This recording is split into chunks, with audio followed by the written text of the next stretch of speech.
আসসালামু আলাইকুম রহমতুল্লাহি বারাকাতুহ। প্রিয় দেশবাসী, বিভিন্ন সমস্যা চারিদিকে যা হচ্ছে সবকিছুর দায়ভার বিএনপির উপর চাপানোর জন্য একটি চক্র উঠে পড়ে লেগেছে। আপনারা দেখেছেন চায়ের দোকানে, পাড়া মহল্লা, বিভিন্ন জায়গায় যেখানে যেটা হইতেছে সমস্ত কিছু বিএনপির উপরে চাপানোর জন্য একদল চক্র তৈরি হয়েছে। এরা চায়ের দোকানে যেয়ে বলতেছে এটা বিএনপি করছে, ওইটা বিএনপি করছে, সেটা বিএনপি করছে। মূলত প্রশাসন আমরা নিয়ন্ত্রণ করি না, রাষ্ট্র আমরা নিয়ন্ত্রণ করি না, কোনো কিছুই আমরা নিয়ন্ত্রণ করি না। তার কারণে আমরা কোনো দায়ভার নিতে রাজি না। আপনারা পাড়া মহল্লায় কিন্তু এক শ্রেণীর লোক বাড়িয়েছে। এরা চায়ের দোকানে যায় বলতেছে এটা হইছে, ওটা হইছে, এটা হইছে, বিভিন্ন ধরনের সমস্যা। প্রতিদিন আমাদের একটা করে ভাই শহীদ হইতেছে, মারা যাইতেছে। চক্ররা রাতের অন্ধকারে যেয়া, এই যে আমাদের একজন ভাই গতকাল রাত্রে 4টা বাজে শহীদ হইল, মামুন ভাই।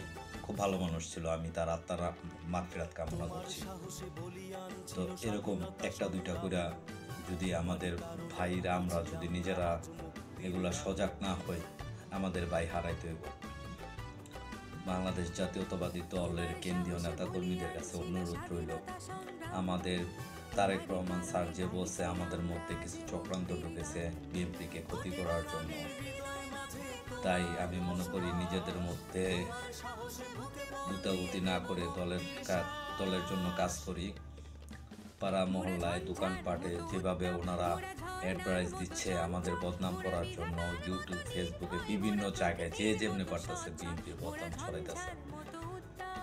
আমি অনুরোধ করছি আমার সিনিয়র নেতাকর্মীদিকে একটু ফলো রাখেন, একটু খেয়াল করেন। এই যে আমাদের বিরুদ্ধে বিভিন্ন ধরনের মিথ্যা গুজব মিডিয়ার থেকে ধরে ফেসবুক, ইউটিউব, চায়ের দোকান, পাড়া মহল্লায়, সব জায়গায় যেখানে যা হইতেছে সব বিএনপিকে দায়ী বহন করার চেষ্টা করছে। অথচ আমরা ক্ষমতায় নাই, আমরা রাষ্ট্রে নাই, আমরা রাষ্ট্রের কোনো দায়িত্বে নাই।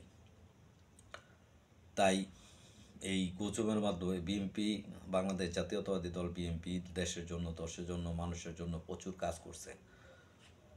তারপর শুধু খালি বিএনপির একটাই সমস্যা ছিল, গুজবের মাধ্যমে বিএনপিকে মানুষের কাছ থেকে দূরে সরাইতে বারবার চেষ্টা করছে, বারবার চক্রান্ত করছে।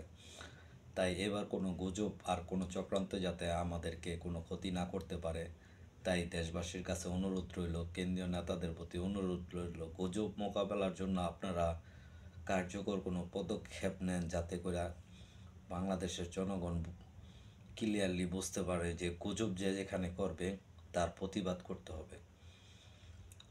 তাই আমি সবার কাছে, সকল বাংলাদেশ জাতীয়তাবাদী দল বিএনপির সকল নেতাকর্মীর কাছে অনুরোধ জানাচ্ছি, আপনারা জানেন না হয়তো, আপনাদের সাথে যে সমস্ত দালালের বাচ্চারা চলতেছে, এই দালালের বাচ্চারা আপনাদের সাথে চলতেছে, আপনাদের সাথে খাইতেছে, পাড়া মহল্লায় চায়ের দোকানে যাইয়া আবার আপনাদের বিরুদ্ধে গুজব ছড়াইতেছে।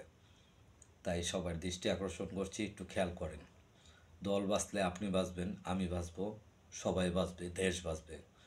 আর দলের বদনাম করলে, দলের যারা গুজব সৃষ্টি করে দলের বদনাম করতেছে, তারা দলকে হত্যা করবে, আপনাকে হত্যা করবে, দেশকে হত্যা করবে। সজাগ হন, দয়া করে সবাই সজাগ হন। ভালো থাকবেন সবাই। আসসালামু আলাইকুম।